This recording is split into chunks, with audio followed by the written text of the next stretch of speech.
I would like to call the July 11th meeting of Ben Harvest Planning Commission to order. Madam Clerk, call the roll. Commissioner Archibald. Present. Commissioner Bell. Commissioner Henry. Commissioner Hensel. Present. Commissioner Marshall. Commissioner Yarbrough.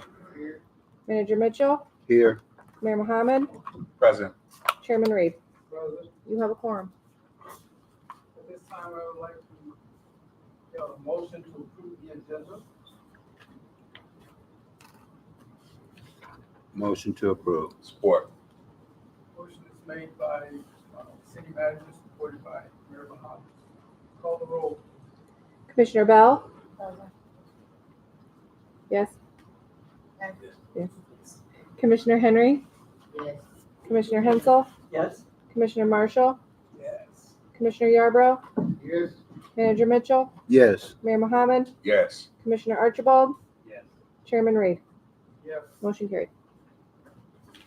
At this time, do we have any changes to our June 6th minutes, additions or deletions?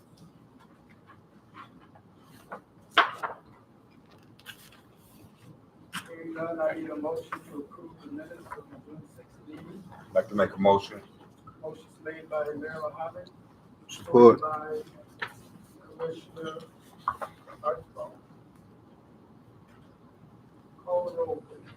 Commissioner Henry. Commissioner Hensel. Yes. Commissioner Marshall. Yes. Commissioner Yarbrough. Yes. Manager Mitchell. Yes. Mayor Mohammed. Yes. Commissioner Archibald. Yes. Commissioner Bell. Chairman Reed. Yes. Motion carried. At this time, I'd like to open the meeting up for public comments. These comments will not be for the special hearing, but any other comments you might have. Please restrict it to 3 minutes. Seeing no response, I will close the public comment session and we'll move on to new business.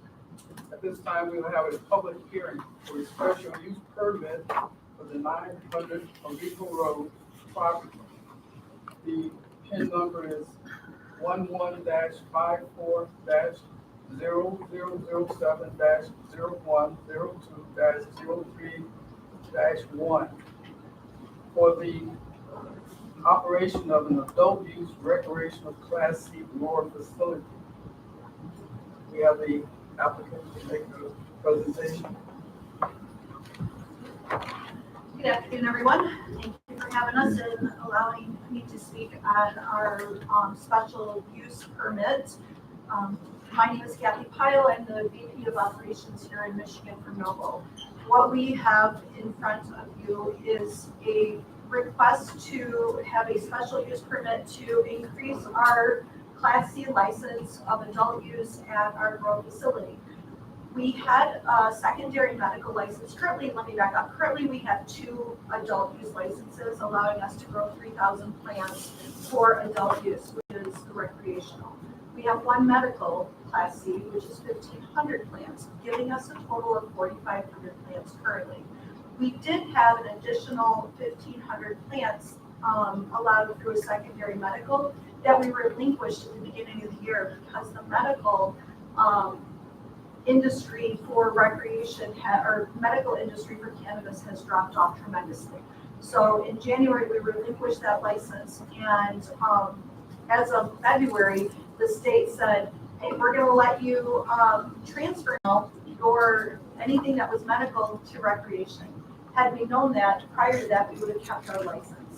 But we didn't know that. The state hadn't let us know that in advance, so we had relinquished the license. So here I sit before you asking to either 1, get our medical use back, or 2,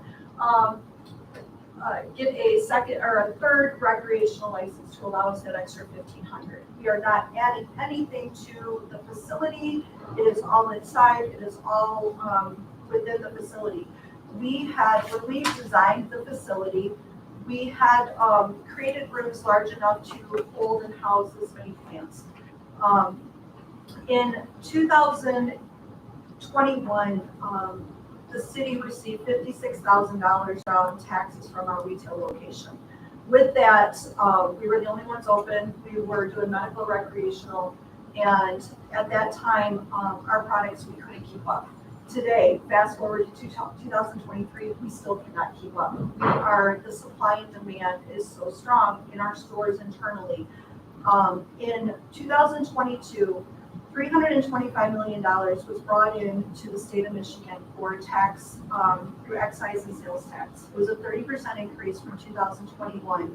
And the city of Benton Harbor received $155,000 directly in the revenue fund from that. Marion County alone received $777,000. So what that tells me is cannabis is here, it's continuing. For us to be able to continue to produce our own products that we test, we are highly regulated. We stay within the compliance of the CRA, which is a cannabis regulatory agency. Through this time, we have followed every compliance. We've had them in numerous times, doing spot checks and various, we've never failed any of their testing that they tell us. So they come in for compliance, we're always on point with them.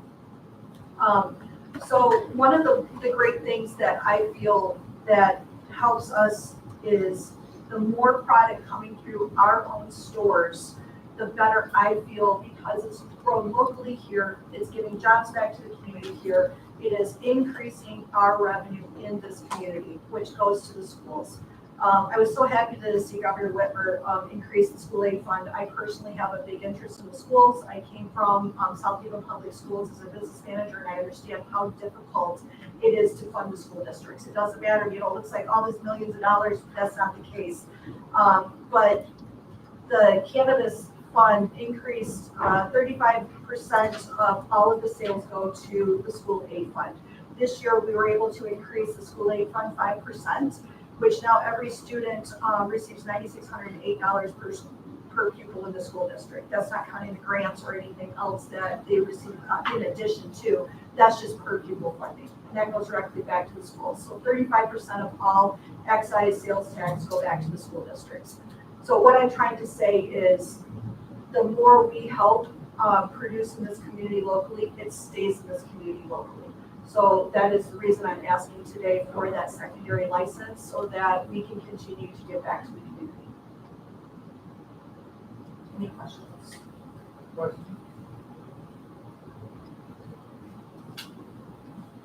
I was under the impression that you already had a license and you simply wanted to shift the production from medical to recreation.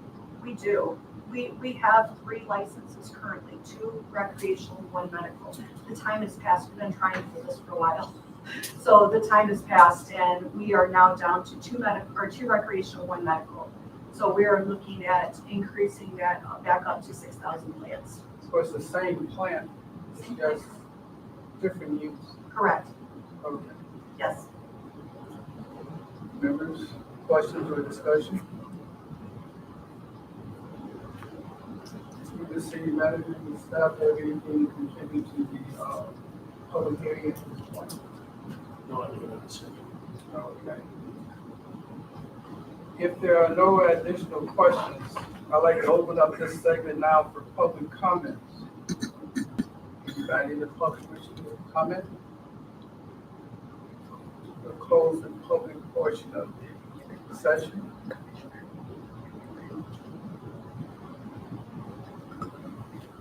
This time, is the commission ready to make a decision?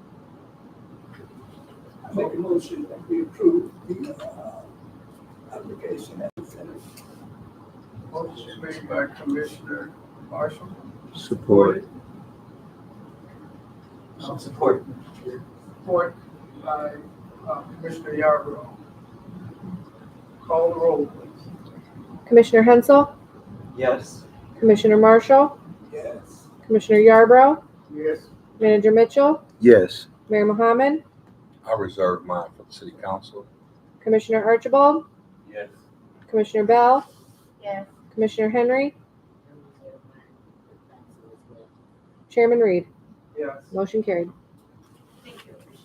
At this time, I would like to close the public hearing. Site plan is separate. At this time, I would like to move on to new business agenda Agenda item B is for the site plan review for the 900 Orico Road property. Pin number is 11-540-001-03-01. The adult use recreational class C4 facility. I believe that we've already approved the site plan, indicated that there would be basically no difference in what's going on. Have you had an opportunity to go out and take a look at the property? Yes, Mr. Chair, I've been at that facility quite a few times. And like she stated, nothing really has changed. And they have the room and the capability for what they're asking for. So basically, Get your mic, please.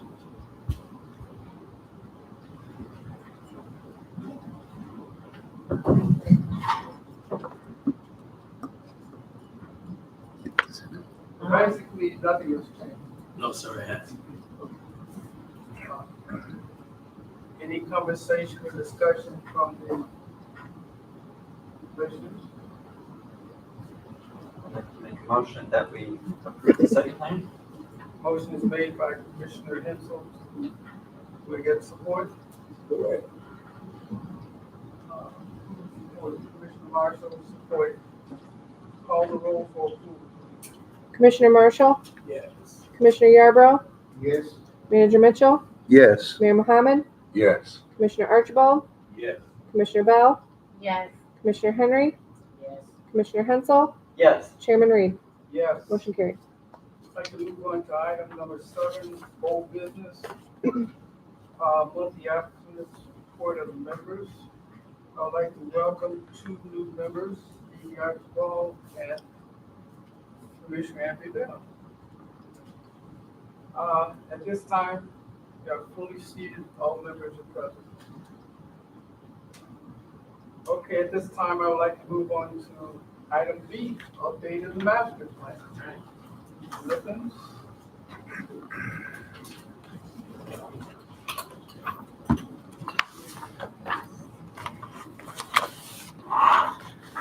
Good afternoon, Commissioners.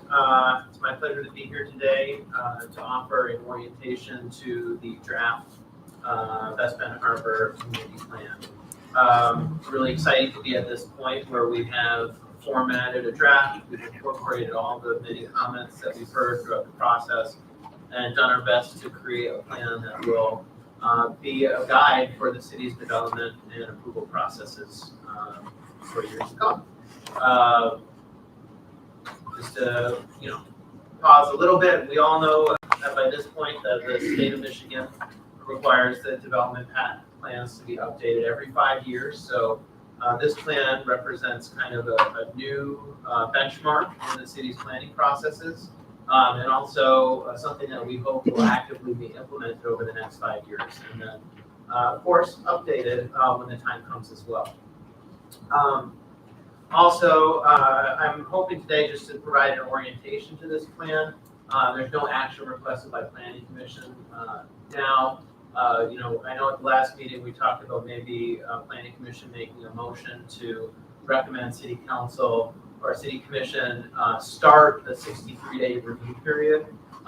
We've been working diligently to get the plan done, and we've decided to recommend that vote be wait to your next meeting in August, so that Planning Commission will have this month to review the document in advance of taking any action on it. So even in the plan that you'll see that the draft plan, it states today is an update. We're providing an update on this process, and then the recommendation is that Planning Commission take a vote to request the City Commission initiate the 63-day review period starting in August. So I'll pause a little bit just right now to see if anyone has any questions just about the approval processes for master plans, or if there's any questions about Planning Commission's role in that process and what the next phases will be. Because every time I come, I tend to kind of revisit that part of the process. So I just want to make sure we're on the same page. That is the next official action that needs to happen on this procedure is Planning Commission would recommend then that the city commission initiate the 63-day review period, which is state mandated public review period for any planning document prior to adoption. And that's why this is the 70% draft, because while we know that this draft really does reflect what we've heard and has a lot of great ideas in it, there's time to add things to it. We want to hear from planning commissioners, council members, and members of the public, as well as adjacent communities throughout this process, so that we can add any additional information in, that needed. So not until after that 63-day review period will we have 100% product that will then be ready for the city to consider for adoption. So what I did is I pulled up the draft plan here, and I'm just going to kind of walk through some highlights. I kind of think about this as an orientation so that I can kind of give you a preview of what you'll expect to look at in each section of this planning document.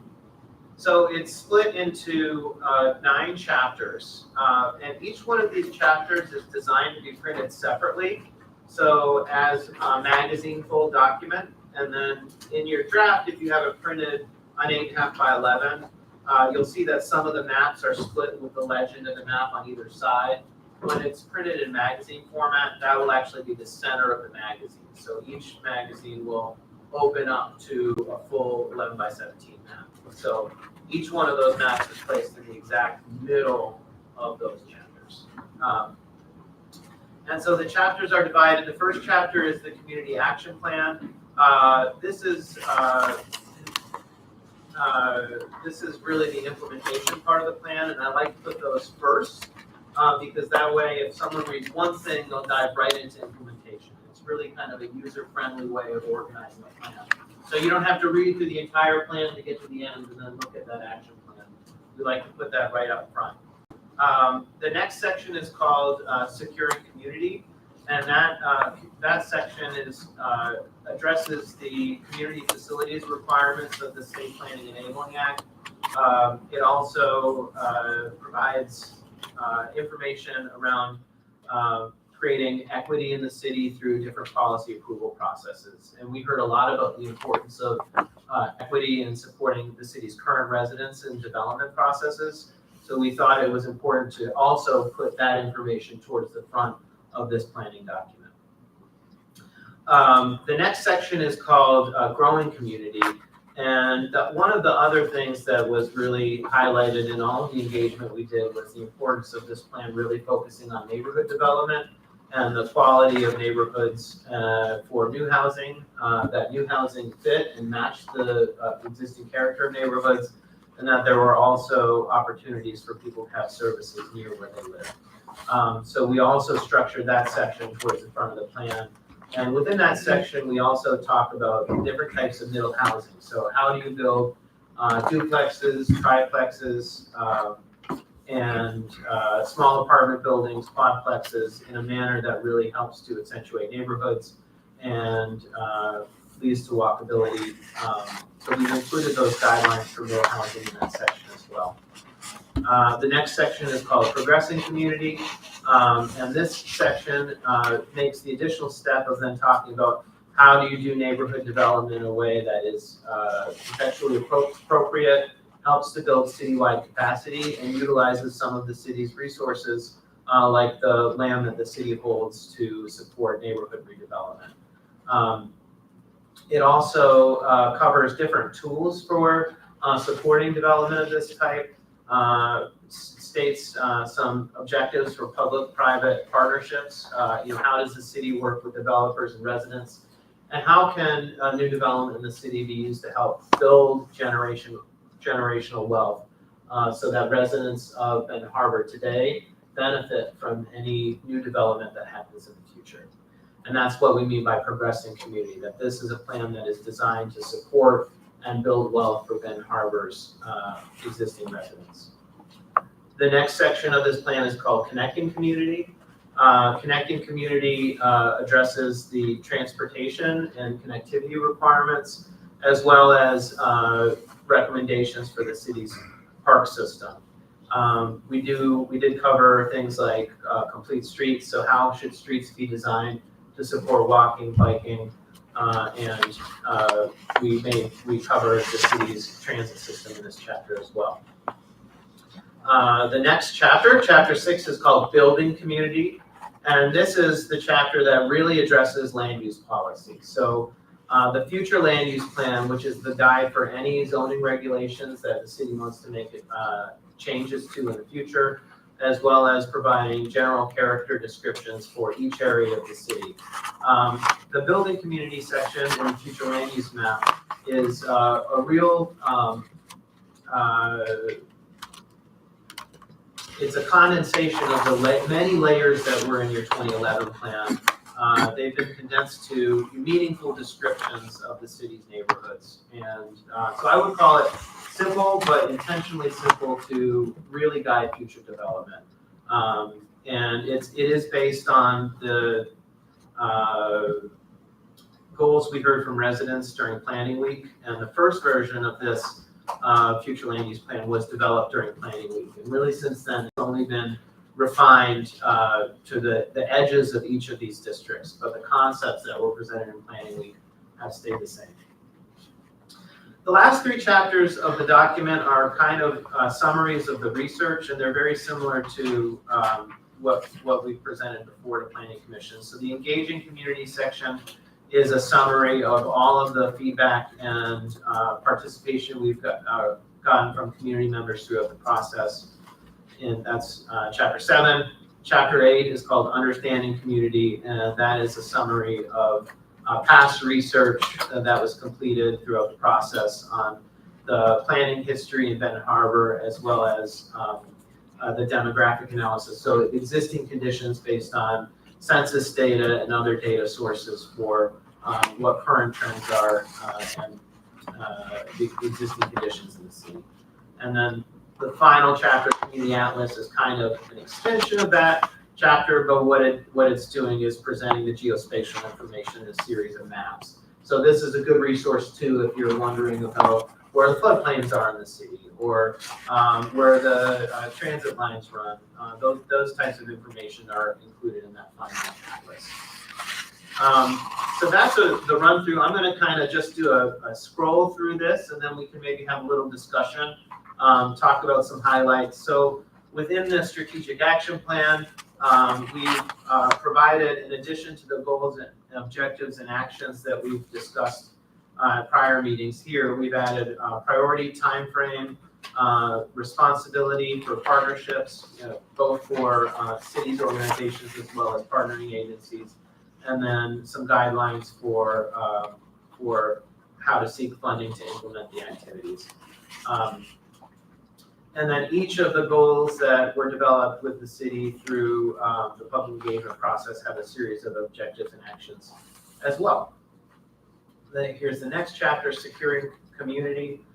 Within this chapter, as I mentioned, we talk about improving maintenance throughout the city, as well as improvements to safety, the school system, and integrating with school system decisions, as well as priorities for economic development, the Downtown Development Authority. And then we cover these within the map, different areas of the city that can have policy objectives tied to different development decisions, which we've called it the equity opportunity areas and community facilities map.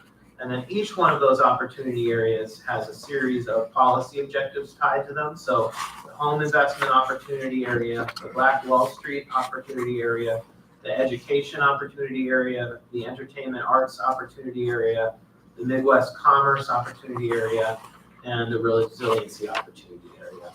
And within each one of those areas, there's a list of objectives that can be achieved, not just by Planning Commission, but in City Commission's decisions, and as well as the City Manager's Office decision.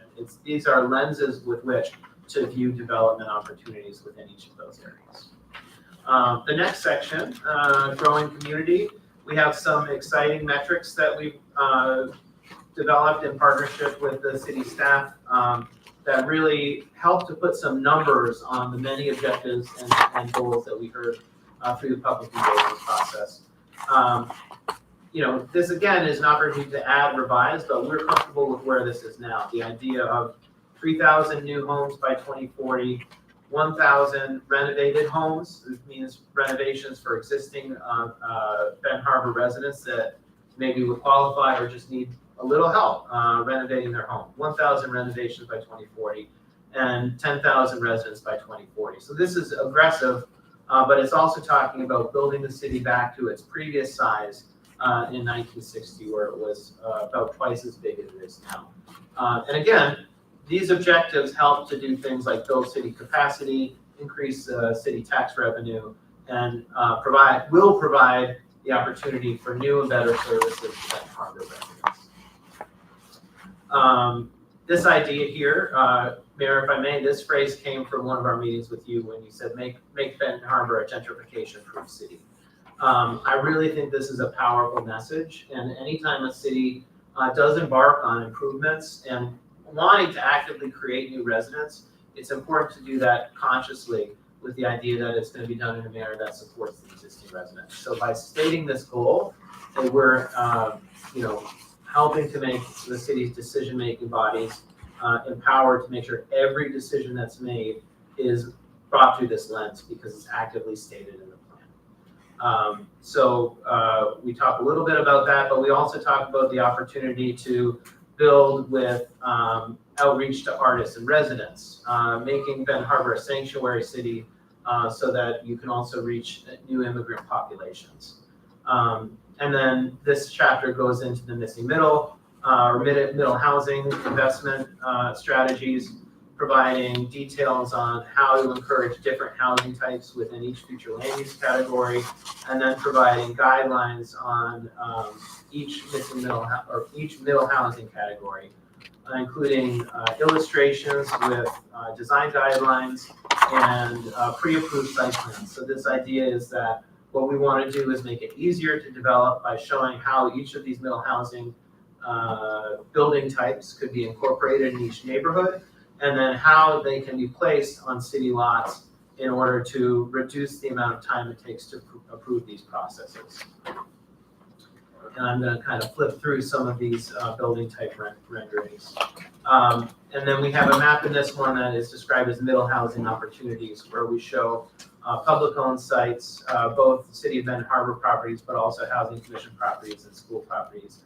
And then we're also showing the taxable value per acre in three categories: lowest, middle, and high. So these are more of the housing, the accessory dwelling units, which are units above garages, which is a good way to incorporate new homes as well. And also a new revenue stream for anyone who, say, owns a property and maybe wants to have a home built in an accessory dwelling unit and then rent it to a family member or neighbor or new resident in town as well. Just pause a little bit. We've also included some guidelines for container homes and how to use containers or storage containers as a building material, which we also heard during the public engagement process that there was interest in doing that. So for both single family homes as well as bungalow courts, we provided some guidance on how to do those, not only with traditional materials, but also with container homes in a manner that would complement the surrounding development. And then we've got the row homes and small apartment buildings, and that fills out that chapter. Chapter 4, progressing community. We have more details on city strategies for reuse and redevelopment of public-owned property, as well as how that, a couple of scenarios. The first scenario is what could happen if all those properties were redeveloped as housing, and some more metrics for evaluating that process and supporting that process. And then we have some guidelines for creating wealth through home ownership and partnership with city agents, which we call the home equity ladder, basically helping make sure that residents of Ben Harbor are given the opportunity to participate in middle housing redevelopment, and how in doing that it can create progressing series of wealth building as more people are given that opportunity. We have more details on the tools for development, different partners that can help with the process, and, you know, utilizing downtown development as well as tax increment financing, as well as private investment and community partners.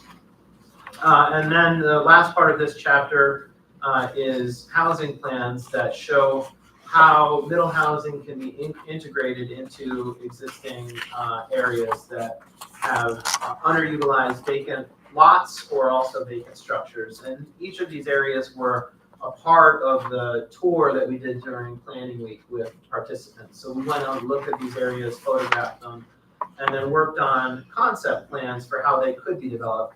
I'd say this section of the plan, it's not the intent that any of these neighborhoods would be developed exactly according to this plan, but what we've done is we've showed if middle housing was built, what would the benefit be to the city from a taxation point of view, and how many new residents could be incorporated. So for instance, this plan shows Clock Park. Obviously there are some, Clock and Pop, sorry, not Clock Park. You know, you can just see from the aerial that there are a lot of sites in this area that have no development on it. And, you know, we've shown a schema for how accessory dwelling units, bungalow courts, duplexes, villa units, fourplexes, row houses, apartments could be incorporated into each one of these areas. And then what the impact would be in terms of creating new civic spaces, you know, churches, community centers, or even commercial activities, as well as what the potential taxable value that could be shown and how many people could be housed. So all of this is to the benefit of building the city. New people, new tax revenue, new homes. This is what will build the city's capacity and bring the city back to, or not back to, but help to create the type of future that we heard Ben Harbor's residents really want to see. So here's an example for the Wakanda Riverside area. Again, you can see here's an area that, you know, really has close to Paw, so close to Paw River, but with so much potential because of the close proximity to waterfront for really exciting new development. And, you know, this schema shows both the civic area that could be utilized for parking so that more people could have access to the riverfront, as well as filling in some of those spaces with additional housing opportunities and what the impact would be from a taxation and people perspective. Now I'll kind of go a little bit quicker, but you'll see similar schema in this section for the area we've described as the Colfax-Britain area, which shows, again, you know, reuse of some sites that are currently vacant and the impacts that could be done through development of that type. We looked at the Pipestone and Britain intersection.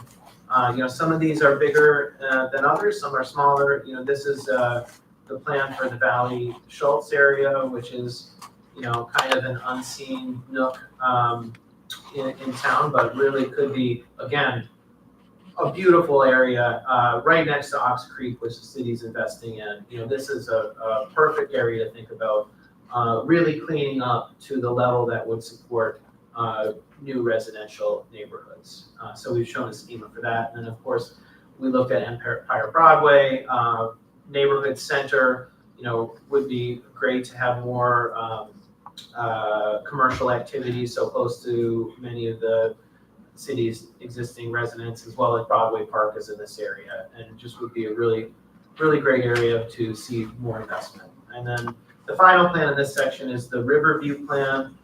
This plan is actually like a redraw and a validation of the Riverview plan that appeared in the city's 2011 plan. Throughout the process, we really heard good things about what that plan had done for the river.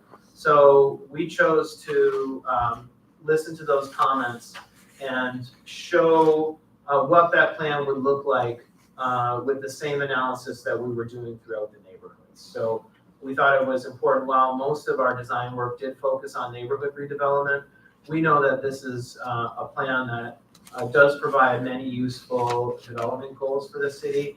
And the best way to share that and bring it forward was also to include it in this plan with the same lens through how do we create more housing, how do we improve the city's tax base, and what could redevelopment of this quality do for the future and to secure the city's future.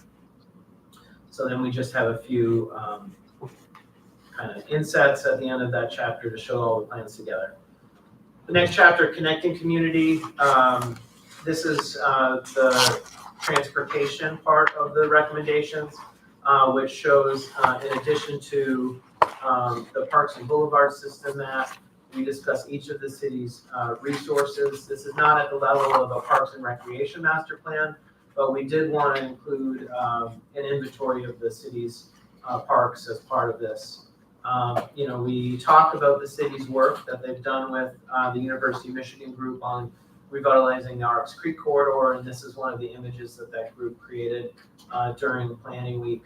And we kind of summarize what that would be, and then we provide some typical right-of-way schemes for integrating better walking and biking facilities into the Parks and Boulevard system that's described, which is really a system that's designed to link each of the city's parks and neighborhoods so that everyone, no matter what neighborhood you live in, you can access easily, not just the park closest to your home, but also any of the parks within the city, including Gene Clark Park, right? So the whole idea is how do we create a network, and this is the map that appears in that links all of the city's parks into a system of low stress biking and walking facilities that ultimately can wayfind people to the beach and make sure that all of Ben Harbor's residents have access to this wonderful resource.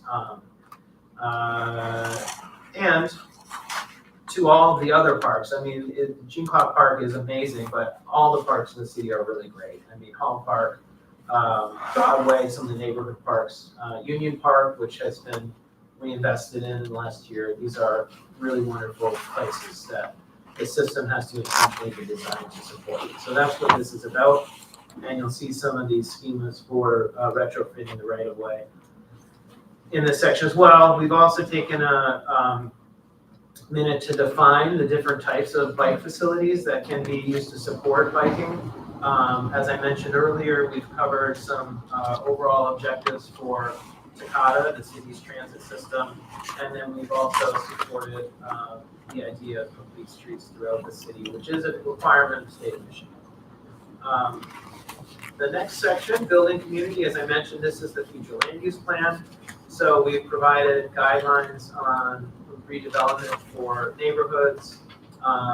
We looked specifically at the bluffs that are around the city and how they could be distinctly used to support housing and utilizing those views to create high quality opportunities for new housing along the bluffs.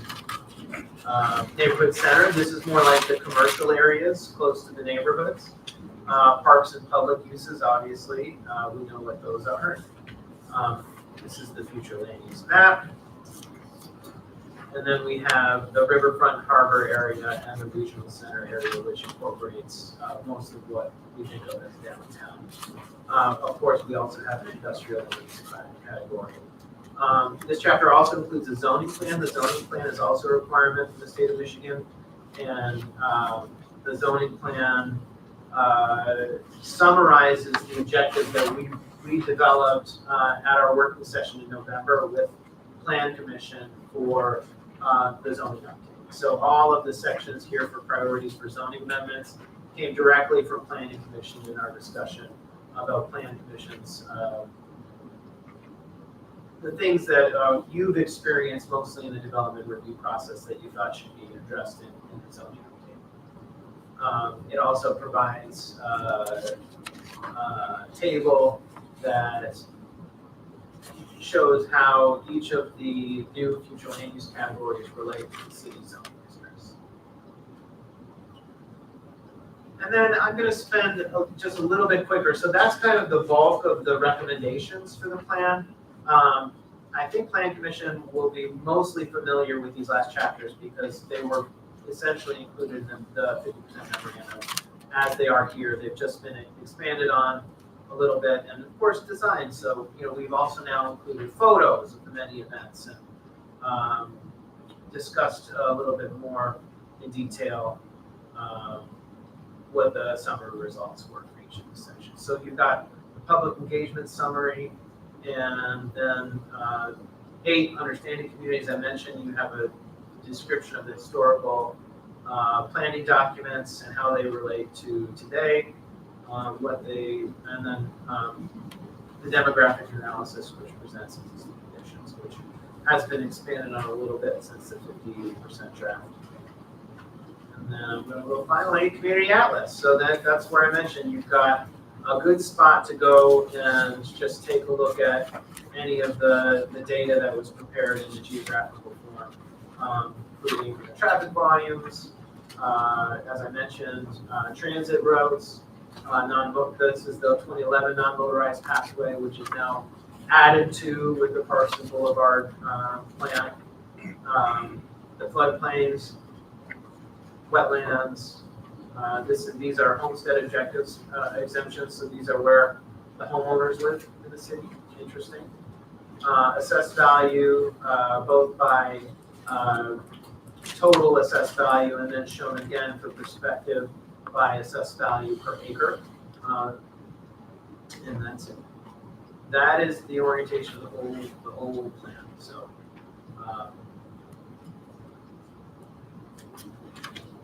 thought it would be a good idea to walk through it, right? Because you're looking at it today and kind of wondering where everything is. So I thought I'd show you. This is where things are, and happy to have a discussion, take questions, go to any of the chapters, and particularly I should just go. Oh, now we're at the top. Yes. Mr. Chair, will this be, or when will it be uploaded to the City of Benton Harbor website? It is. It already is. Somebody just asked me It's under the planning commission page. on the planning. Thank you. It's also on This document here, Yes. Did we put it on our website? I didn't confirm whether it had was on our website, but it wouldn't take long to do that. It will be soon. I was just checking because I'm not sure if we have a link live on that. But we will. It will go up on the Best Benton Harbor website, and we'll also have a comment box if anyone wants to just submit a comment through that, so we can collect comments. For the town hall this evening, will copies of the plan be available? I don't believe so. No. Prepared to do This these is type what- of presentations? Yes. So I have I'll have a projector, and what I'm going to do is a walkthrough of the plan. I might actually, rather than doing it as I did today, we might just do it in a PowerPoint. So we'll kind of just hit some highlights. But I also have each of the maps that I might just pull up and talk more in detail about what the maps say. Are you gonna have snacks? We're going to have snacks. That's like top priority after this meeting. We're going to Myers. So, yeah, we'll have snacks, and actually, I think discussion, right? I mean, I think some of our most successful engagement events have just been discussion, right? So, we want people to have the opportunity, even if they haven't come to a meeting in the past, to come and say what is the most important thing that you want to see in this plan. And it's a good way of testing it. That's what we're going to be doing throughout the 63-day review process too, is, hopefully at this point we've talked to so many people that we've heard most of it. So we'll be able to say, actually, we've heard that, and this was how we wanted to address that comment, and you can tell us if we have or not, right? So we can actually help people access the plan and let them know how each comments have been incorporated. But we're probably going to hear a few things we haven't. And I think within the framework that we've created, we'll be able to know exactly where to add things in, right? And then I think the last thing that happens sometimes is there might be ideas that through this process we've considered and then decided that we weren't going to include in the plan. And that's an issue of documentation. We hear that again.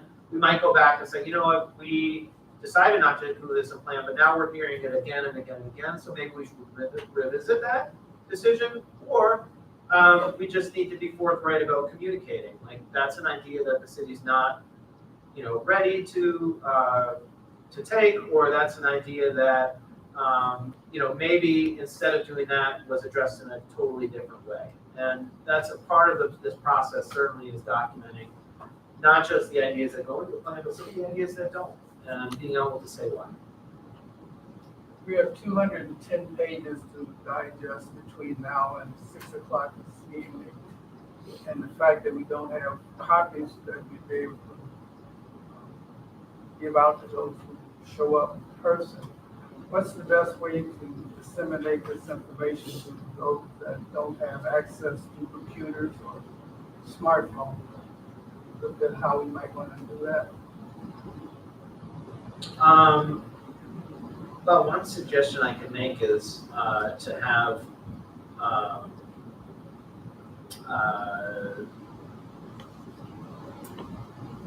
I'm thinking like a workstation at the library, or even maybe setting up a laptop at City Hall, if people want to view the document at City Hall.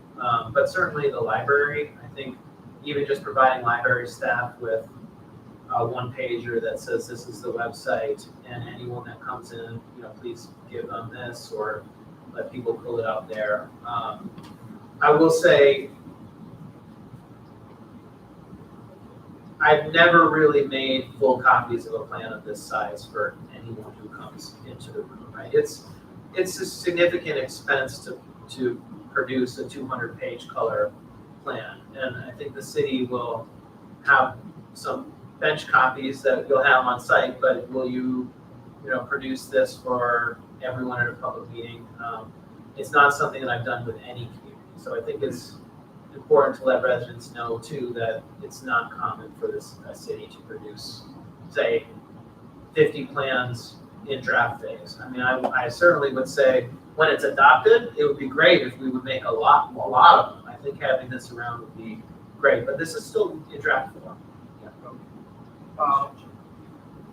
When we were going through various processes, we often had things at the clerk's office on the counter so people can look at hard copies.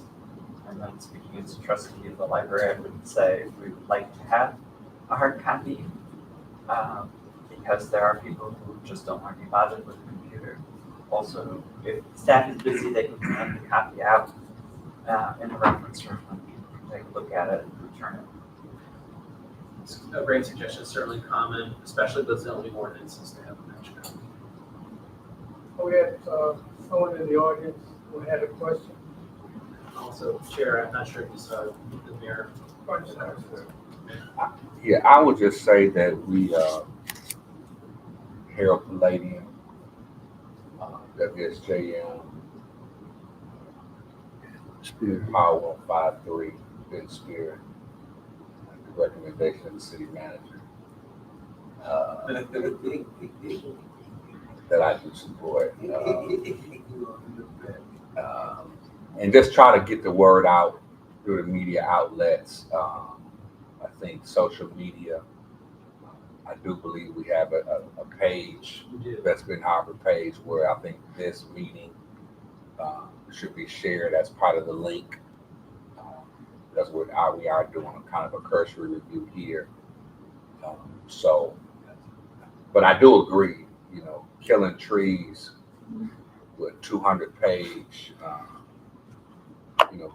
corporations are cutting down on just copy, because you look up and it's on the ground, it's in the pail.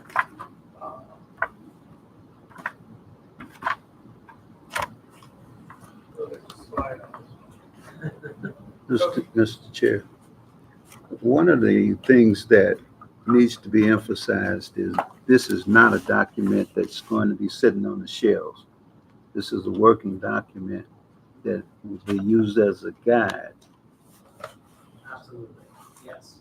And that, even in the way it's structured, we've tried to structure it in a way that it can be, when you do an update in 5 years, it can be easy, or if you choose to even do an update 2 years from now, just to the implementation chapter, right? By splitting it up in this way, it allows you to even update it piece by piece. Well, I will say the same thing that the mayor has said there also, as maybe we will just take certain sections that we think will people would want to know more about, then have like 25 those just at the things like housing and new residents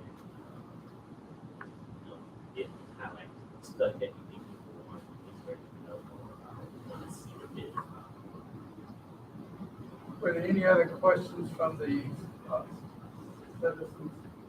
If not, there's no additional questions. I make a motion to adjourn. Motions to adjourn.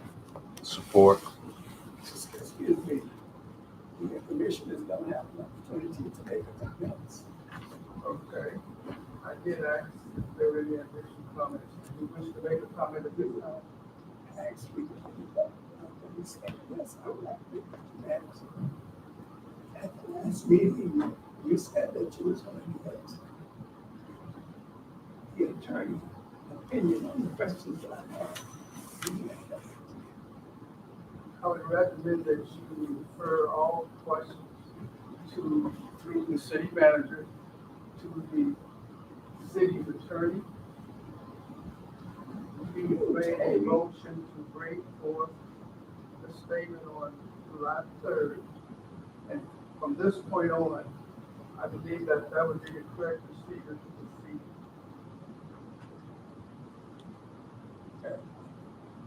Thank you, sir. Mr. Chair, I do think that it should be, for the record, stated, as it relates to the city commission's position on, Commissioner Glenn Yarbrough, as it relates to the attendance, for the record. The planning commission made in March the 7th meeting was to forward a request that Commissioner Yarbrough be removed to failure to meet the attendance standard. We then all voted for it. It passed. It was then passed along to the city commission for their consideration to remove or to retain him. At the meetings, the last meeting, the city commission, I'm telling you, just walk you through the process. The city commission unanimously voted not to remove him. Without a public hearing. So the city commission, Mr. Chair, if I could add, it was recommended from the city planning commission that the city council hold a public hearing for review of Commissioner Glenn Yarbrough's attendance record. And the city commission took the priority to not have a public hearing based upon the information that was provided, which is the prerogative of the city council. It is my understanding that missing 3 regularly scheduled planning commission meetings, a commissioner becomes delinquent. If in fact that commissioner does come delinquent, what brings him out of delinquency? A public hearing from the city commission to determine whether we want to remove him or excuse the absence. The only way to come out of delinquency. Thank you for your comment. Anyone else have comments? Hearing none, I make a motion that we adjourn. I second. Motion's made by the chairman, supported by Commissioner Bell. Call the roll for adjournment, please. Commissioner Archibald, Yes. Commissioner Bell, Yes. Commissioner Henry, Yes. Commissioner Hensel, Yes? Commissioner Marshall, Yes. Commissioner Yarbrough, Yes. Manager Mitchell, Yes. Mayor Mohammed, Yes. Chairman Reed. Yes. Motion carried. We are adjourned. Thank you.